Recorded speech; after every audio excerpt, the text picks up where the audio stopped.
Тук сме на една река на Нова година. Ще хващаме шарани, може би. Както вижте, има сняг. Това не нас спира въобще. Защото сме хитри. Сме истински рибари. 31 декември 2007 година, 12:45. Оръжията са заложени and ready to fire. Само шарана чакаме. И първата риба след 40 минути чакане беше successfully landed by the professional Stanimir Stoilov from Bulgaria. It's a good looking carp for Bulgarian standards.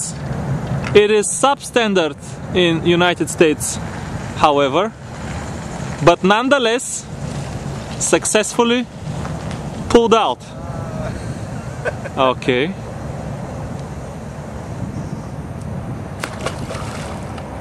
We have just started, so there will be more to come. Okay, next new.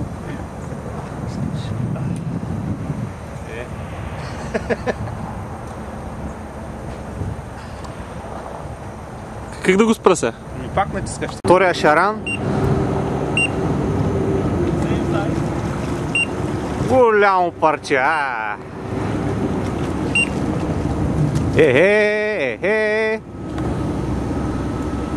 Та го била,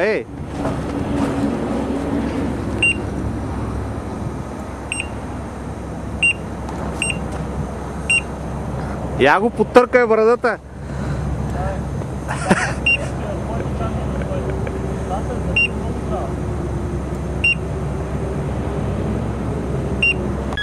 Още един шаран.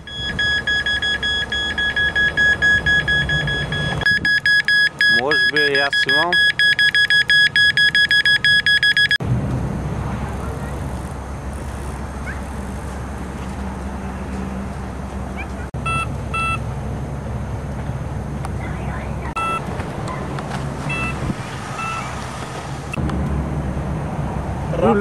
Голямо парче. 10 pounder.